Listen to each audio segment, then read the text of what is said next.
Pasar un poquito cómo está el ratio oro de plata, está en 66-1, recordando que el natural geológico es 17-1 y la extracción real anual es de 8-1.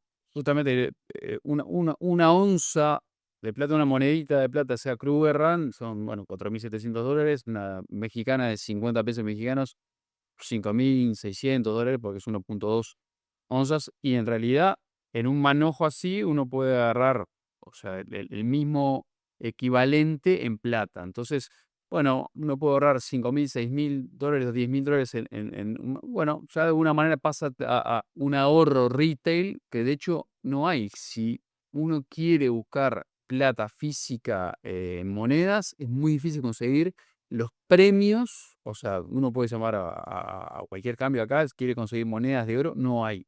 Yo ayer llamé a Gales justamente para averiguar, no hay monedas y es spot más 12%. Normalmente el spot más 3-4%.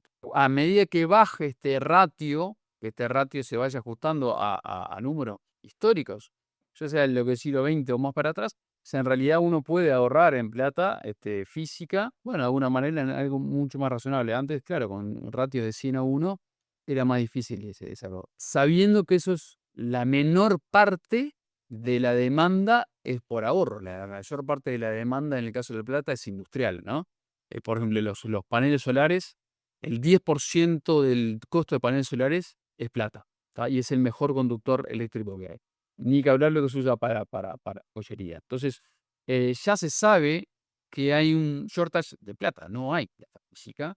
De hecho, el precio, la famosa divergencia que hay entre el paper price, ¿tá? Que sea SLB, PSLB inclusivo o en COMEX con en Shanghái. La diferencia es 10%. Fuese un mundo arbitrado, fácilmente uno puede comprar donde está más barato, pedirle el físico y llevarlo al lugar donde está más caro.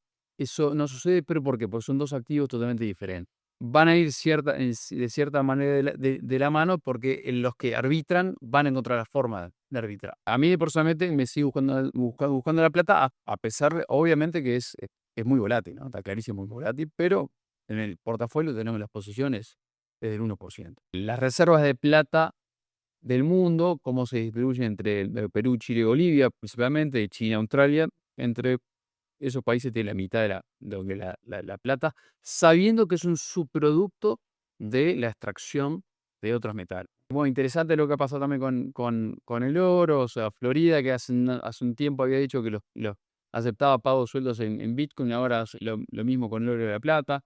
Si el sistema de los BRICS para compensar transacciones, parte está siendo respaldada en oro y es una amenaza contra el sistema SWIFT de pagos. Y como en un portafolio de 60-40 clásico, el oro en los momentos complicados siempre fue el hedge, ¿no? Históricamente, no siempre, ahora no, pero lo ha sido.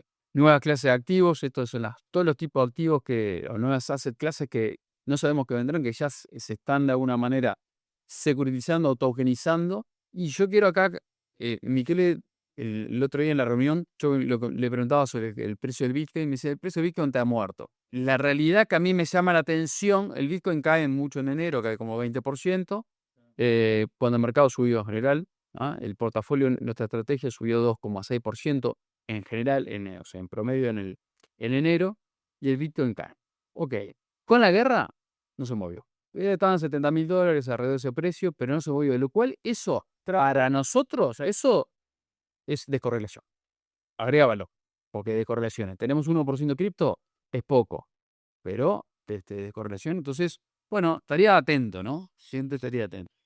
Bueno, yendo un poquito más al portafolio, el asset allocation histórico de 2016, inclusive antes, en forma más casera, hasta hoy, siempre fue 25% alternativo líquido, como diferencia a un clásico 60-40, y es lo que de alguna manera le ha ayudado el contrapeso y tener una relación riesgo-rendimiento muy buena. Estos son todos los fondos que tenemos. Ahora vamos a ver los cambios, cómo llegamos a ese 50% de renta fija, 25% de equity, 25% de alternativos líquidos. Y bueno, acá hay ciertos fondos que son claramente, puramente alternativos líquidos, otros que son mix entre equities y alternativos líquidos. hay un fondo también que es mix de renta fija y equity, como puede ser los convertibles. Pero llegamos a través de esa descomposición, asignando, por ejemplo, no sé, hay un fondo como de Natixis, el ENCA Alpha Bonds, principalmente renta fija, sí, pero tiene un porcentaje de alternativo líquido por cómo se administra el portafolio, o inclusive un fondo como el de Man Global Investment Grade Credit, que hace mucho trading, y el trading puro, y no solamente renta fija, de cómo logra los rendimientos que logra. Si estuviese solamente investment grade, no logra ese rendimiento. Ahora vamos a ver específicamente los números de riesgo de rendimiento de esa estrategia que llaman poderosamente la atención. La importancia de la descorrelación, esto es lo que nos rompemos más la cabeza. Siempre lo vemos como un activo con un rendimiento y un riesgo específico. Si lo combinamos con otro que tiene el mismo rendimiento y el mismo desvío, pero están descorrelacionados, se puede lograr, obviamente, un promedio ponderado del mismo rendimiento, o sea, el 50 y 50, con desvío, en este caso teórico extremo de correlación negativa -1, sería un desvío 0. Normalmente baja mucho si el desvío, o sea, esa es teoría clásica de portafolios. El ejemplo más claro es el oro del SPY, ¿no? El oro y de Bretton Woods hasta acá, en rendimiento del 8% anual, con un desvío del 18. SPY, en el mismo periodo, rendimiento de 10 puntos, con un desvío del 16. Bueno, en una posición 50-50 puede lograr un promedio ponderado de rendimiento de cerca del 8,5-9%, con un desvío de también el 8-9%. O sea, como combinándolos, un portafolio 50-50 se puede mejorar la relación de riesgo-rendimiento. Por eso, la importancia de la descorrelación entre las subestrategias, y ahora vamos a ver un ejemplo de un fondo que vamos a agregar, que le hacemos un backtesting, si lo hubiésemos tenido, no lo hubiésemos tenido, si hubiese agregado valor, si mejora esa relación. El promedio ponderado de los fondos que tenemos en el portafolio, el Sharpe es 0,33, ahora el Sharpe de todo portafolio moderado es 0,63, una mejora del 88%, justamente por la inclusión de distintas subestrategias en una estrategia más global. Esto ya lo hemos repasado, que es un informecito BlackRock, como desde los últimos 10 años, los clásicos los portafolios de 60-40 se ha llevado un 8% de alternativos líquidos. Hay una tendencia, sí, bueno, primero que un clásico de 60-40, el desvío en promedio ha aumentado, le cita el 12%, y hay una tendencia de bonos ir a crédito privado. Yo tengo mis reservas con respecto a eso. No hacemos, recordar que en la estrategia no hacemos nada que sea ilíquido, son todos alternativos líquidos, con liquidez diaria. Y si hay una tendencia, sí, activos digitales, nosotros lo que vemos es la liquidez. Lo que nos importa es la liquidez. No solamente dónde ponemos si ponemos huevos en distintas canastas, sino también, bueno, en qué base están todas o en qué plataforma están esas canastas, ¿no? También entender, bueno, estar abiertos a lo nuevo, ¿no? Sea los nuevos activos digitales o la inclusión de distintos tipos de activos, sobre todo lo que es alternativos líquidos, como algunos que vamos a ver acá, que no que sean nuevos, sino que quizás son nuevos en la inclusión en esta estrategia. Esto está súper interesante, tener claro qué es lo que sabemos y qué es lo que no sabemos, nos posiciona mejor ante qué hacer, ¿no? Vamos directamente en el rendimiento y riesgo de los distintos activos en el año. Este es un ETF de money market, básicamente. En el año va a ser 78 sin riesgo, pero básicamente es la tasa libre de riesgo. Bono en largo abajo, apenas abajo, por abajo. Y el SPY, lo que hablamos recién, 4% abajo. Esto es increíble, pero sacamos en la mañana o en la tarde, o un día para otro, cambia mucho. Así que si esto no está actualizado, esto seguramente es de ayer o del viernes, pero obviamente puede cambiar. ¿Cómo venimos el año? Venimos lo que subió en enero, 2,6, 2,7, y subió luego en febrero 0,6. Luego lo bajan más en estos 20 días de la guerra. Venimos par de vuelta. Esto depende si se lo hacemos hoy, capaz les hago hoy y va a dar apenas positivo. ¿Cómo se separa por asset class? Básicamente lo que bajó equity compensó alternativos líquidos. Esto es year to date. Bonos bajaron apenas. Vamos a ver los dos fondos de bonos que bajaron, por el Pinco Income y el fondo de bonos largo. Está claro que, bueno, si no es lo mismo tomar este rendimiento que es el ETF de hedge funds, que vienen capaz que 3-4% arriba en el año, pero ¿con qué volatilidad? o el SPY, ¿ah? 4% bajo el año, pero muy volatilidad. El desvío en el periodo 2,3%. Lo que quería ver era el siguiente dato, que es acá, enero, febrero y marzo, 2,8, 0,56 y menos 3,41. En enero la contribución de alternativo líquido fue de 54%, con un 6% de rendimiento. La de febrero estaba más poquito más pareja, 40, 23 y 37. La ponderación cuando el portafolio es 50, 25, 25. Y en marzo, todavía marzo, lo que más baja es equity, obviamente todo baja, más 6, más 6,5, más 6,60, menos 3, estás hablando de 3 puntos y medio. La contribución de alternativo líquido es positiva en el year to date. ¿Cómo viene la estrategia comparado con el benchmark? Y esto es lo que estaba, este es el dato que acaba de tirar vos, que a mí me dio levemente positivo, que la verdad que lo quería rechequear de vuelta, pero renta fija en el año, básicamente por dos fondos, que es el fondo de bonos largos y de Pinco Income, por lo que bajaron. Ahora, el resto de los fondos anduvieron positivo, ¿no? Los que vimos que tenían parte de alternativas líquidas y parte de renta fija, era Man Global Investment Grade Credit Opportunities y el DNC Alpha Bonds. Positivos, Neuberger Berman en Short Duration, mercados emergentes a corto plazo, par, y de fondo el Caramos positivo. Lo que es equity, bastante parejo con SPY. Los que más se salvan, obviamente, son los que tienen de alguna manera algo más alternativo líquido, como por ser el Global Property, lo que es Pictet, Mandarin y Atlas, que tienen 20% long bias y 40% long en caso de Pictet, Mandarin. Y alternativo líquido, la vedette, son los commodities, 20% arriba y en el año. Y el ajuste de las cripto, que fue lo que contamos, fue en enero. Lo que agregó valor fue justamente, sobre todo Bitcoin, desde que empezó la guerra no se movió. A lo cual nosotros nos agrega valor por la descorrelación. La frontera de eficiencia, y esto lo compartí el otro día en el grupito de comité de inversiones, que está bastante bueno. Que tenemos acá es este de preservación, que tiene 50% de renta fija, 10% money market, 25-25. Vamos a ver los números, básicamente rendimiento analizado al inicio 5,5 con un desvío de 6,2, estos en 10 años, ¿no? Una relación de 0,88, ¿no? Esta misma relación se mantiene con los mismos fondos, ¿tá? Esto lo mostré yo en diciembre, los mismos fondos, pero con otra asset allocation, ¿no? Teniendo un tercio de renta fija, un tercio de equity, un tercio de alternativos líquidos, se mantiene el mismo ratio, lo cual, a medida que uno escala en mayores niveles de riesgo o de retorno, esa relación normalmente se deteriora. Acá se mantiene. Y lo más llamativo es un portafolio teórico de crecimiento sin casi renta fija, solamente le dejé los fondos de renta fija que comparten con alternativos líquidos, que básicamente sería 50% de equity y 50% de alternativos líquidos, manteniendo esos fondos como el ratio mejora aún más, de 0,88 se va a 1,2. O sea, el rendimiento analizado since inception hasta hoy es mayor al desvío, ¿no? 9,5%. Esa es la primera cosa que llama la atención. Fue una cosa que yo le dije a Michele, ¿por qué de alguna manera también sucede eso, no? Junto con otra cosita más. El mass drawdown en cualquier otro portafolio es muy similar.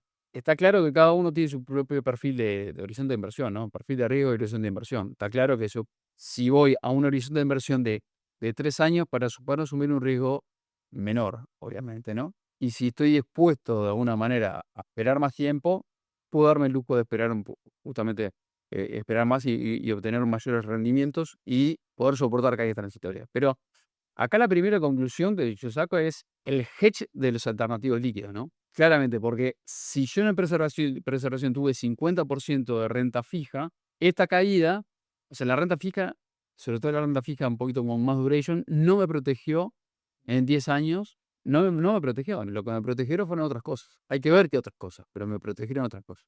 Básicamente la buena relación riesgo-retorno del portafolio que tenemos viene dada por el rendimiento positivo de cada clase de activos y las subestrategias que seleccionamos, la descorrelación entre ellos, el asset allocation adecuado para el nivel de riesgo buscando la frontera de eficiencia, obviamente para preservación buscamos un asset allocation que dé un riesgo en torno que estamos viendo, ¿no? 5 o 6%. La volatilidad implícita anual en este trimestre es del 5% anual.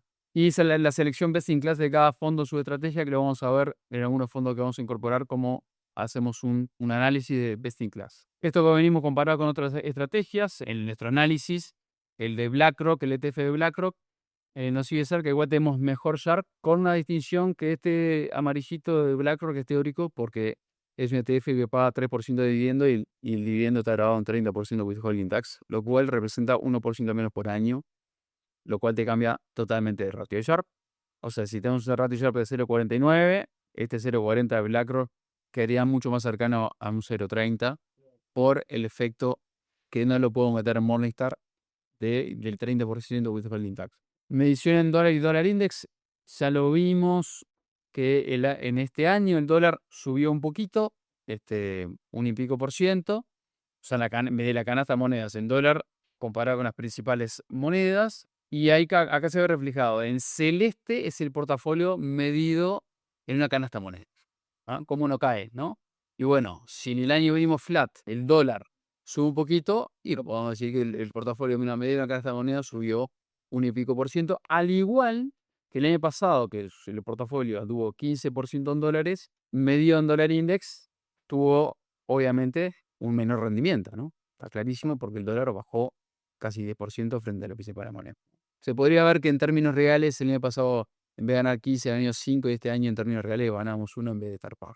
Esto ya lo hemos marcado, el cambio grande con respecto a lo que fue en marzo-abril del año pasado, esta caída fue muy similar a la de la pandemia, justamente porque el dólar no fue flight to quality. La bolsa baja 19% en esas 2 semanas de fin de marzo a principio de abril y el dólar cae 7%. Y esto es lo que decía, 1,10 en el año, se movió poco. O sea, básicamente que en enero subimos 2,5%, el dólar cae 1%, y luego sube, de ese pico sube 2,5% más. Pero se movió relativamente poco. A mi entender, en esta situación, yo creo que debería haber subido más. Eso es lo que yo veo, que hay una tendencia de que, bueno, cash sí, pero no sé si dólar. Cada inversor lo hace en su propia moneda. Ajustes de la estrategia. Los que están en verde son fondos que estamos incorporando. Lo que está en amarillo son fondos que estamos bajando un poquito, manteniendo este 50-25-25. ¿Cuál lo vamos a incorporar? Vamos uno por uno. Fondo de Gamstar Global Rates, que estuvimos reunidos, pero increíblemente nos reunimos con el portfolio manager de Star Credit y terminamos incorporando este otro, que es lo que buscamos básicamente, ¿no? Es el arriba líquido, long short de tasas, año 2008 más 12, año 2022 más 16, abril 2025 más 7. Hicimos un backtesting con la estrategia, en donde sin estrategia el Sharp mejora de 0,71 a 0,73, solamente con un 10% del fondo, mejora el retorno, mejora el desvío y mejora la máxima caída en ese periodo. En un portafolio 60-40 clásico, como la incorporación de 5% de cada este fondo, va bajando el desvío del 11 hasta el 7, con un extremo de incorporación del 50%, sería en vez de 60-40, sería 30-20-50, ¿no? Pero cómo mejorar el retorno y baja riesgo. Y lo que pone acá es, bueno, el retorno similares a equities y el riesgo similar a fixed income. El retorno anualizado del 9, una volatilidad de menos del 10, contracciones del 15 o 16, máxima caída del 19 comparado con el MSCI, caída del 50%, y correlación con nada, correlación ni con acciones, ni con bonos, ni con nada. Entonces, ¿cuánto lo estamos incorporando? 2%. Inclusive, el que es similar en términos de números, de resultados, es el Mana HL Diversified Currency, que lo estamos bajando del 3 al 2% para poder también incluir. O sea, si seremos cautelosos, a mí me encanta, en fondo sí. En esta estrategia, para mantener ese desvío, es solamente un 2%. Esto es la incorporación de este fondo, que es renta fija en su propia moneda. Ahí te ves la posición por país. En realidad esto no es tanto por historia, sino más bien por convicción. Los números del año pasado fueron muy buenos, sí, pero en la historia del fondo los números no llaman la atención como otro fondo, pero sí los pocos fondos que nos dan lo que buscamos, incorporar en 2% un fondo de mercados emergentes en su propia moneda, con esta exposición a estos países. En renta fija, donde tenemos un poquito más de aire, en donde jugar un poquito más, teníamos un 12% del fondo donde teníamos un poquito más de duration, del fondo de Janus Henderson. También el Pinco Income teníamos cerca de ese porcentaje. Entonces, bueno, tenemos un poquito más de aire para poder incorporar fondos que nos gustan. Estaba tanto el de Man como el de Vontobel, los dos son muy buenos, básicamente hacen mucho trading, sí, Es verdad que es un periodo corto de 4 años, pero el manejo de riesgo es increíble, 3% de caída, ni que hablar el ratio de Sharpe lo que da con este nivel de riesgo-retorno, desvío del 6%. Básicamente sí, son fondos que hacen mucho trading, basan mucho su rendimiento el trading que hace. Por eso tienen una gran parte, lo tenemos puesto en el terreno líquido. Bueno, esto lo compartimos también en el viernes pasado en el comité interno de hacia dónde está yendo el dinero, ¿no? Bueno, cash y también este tipo de activos, ¿no? O sea, activo equity defensivo. Este es un clásico análisis best in class. ¿Cuáles son los fondos que hacen infraestructura listada? O sea, son acciones listadas, líquidas. Tienen un manejo de stock picking en función de unos ratios que hacen que son muy buenos. O sea, no compran cualquier cosa, no es que no es un fondo temático que compra, tiene que comprar eso, sino compra. Ahora, sí tiene un tema, que es la infraestructura, pero lo que voy es el estudio que hacen de las acciones, rotan bastante las acciones para hacer infraestructura, pero justamente cuando están caras las venden y cuando están baratas las compran. Y ya solamente lo hacen en jurisdicciones OCDE. Es bien, bien, bien, bien defensivo. Lo comparamos contra distintos fondos, contra Morgan Stanley, contra M&G, contra uno de BlackRock, es un 2% estamos incorporando, ¿no? Y no estamos cambiando las posiciones en equity, ¿no? Entonces, como para empezar a seguirla, ¿no? Pero pocos activos que han subido, tanto en su versión hedge como dólar hedge, quizás más recomendable para un cliente particular, la versión dólar hedge que le baja el riesgo, medido en dólares por lo menos. En el largo plazo, los rendimientos son similares porque hedgear moneda en equity no tiene mucho sentido si no ves los underlying assets de la compañía. Acá hay 2 fondos que andan muy bien, lo que es deuda corporativa latinoamericana, que son del el 91, el clásico de Investec, que pasó a ser 91, y de moneda. Los 2 andan muy bien. Seleccionamos el de moneda porque Manu lo sigue bastante bien, incorporando un 4%, también tomando un poquito de los otros fondos de renta fija que teníamos, que el ratio de Sharp en los últimos 3 años arriba de 1, son latinoamericanos, son chilenos, saben lo que hacen, y básicamente es deuda latinoamericana que conocemos y con una duration relativamente baja. ¿Cuál estamos estudiando? El Gamstar Star Credit, que lo tenemos ahí para... No me enamoró, lo vi, no me enamoró. Es gran diversificador de Pingo Income.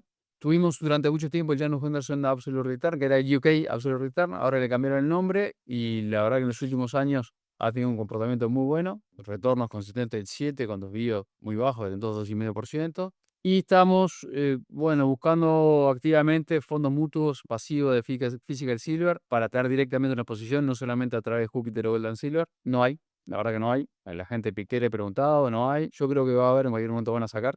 Lo mismo con el fondo mutuo pasivo de cripto, que estamos con un ETP de cripto de 21 Shares, que anda bien, pero nos preferimos tener un fondo mutuo.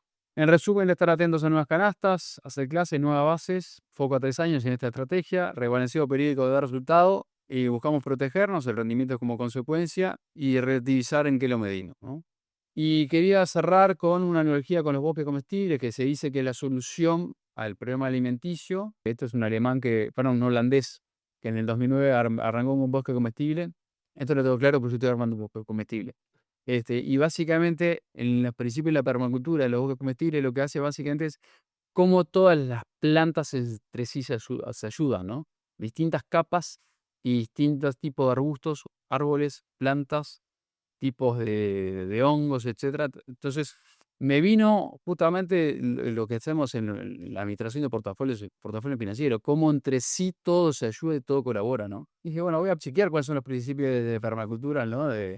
Y lo voy a aplicar a la administración. Entonces me llamó poderosamente la atención, la analogía, ¿no?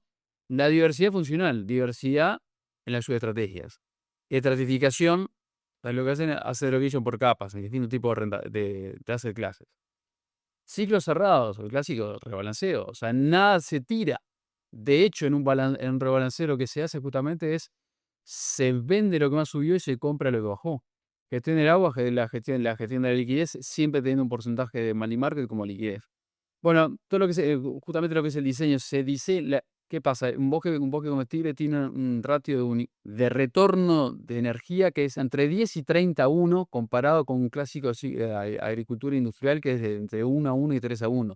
Estás hablando de rendimientos de 10 veces, 10 a 20 veces lo que es Entonces, ¿cómo se logra eso? Sobre todo, hay trabajo al principio, pero después básicamente el tiempo humano o sea inteligencia artificial o lo que sea, un robot Tesla, es en la cosecha. Entonces, por eso se habla que es una gran alternativa, una gran solución a la alimentación mundial.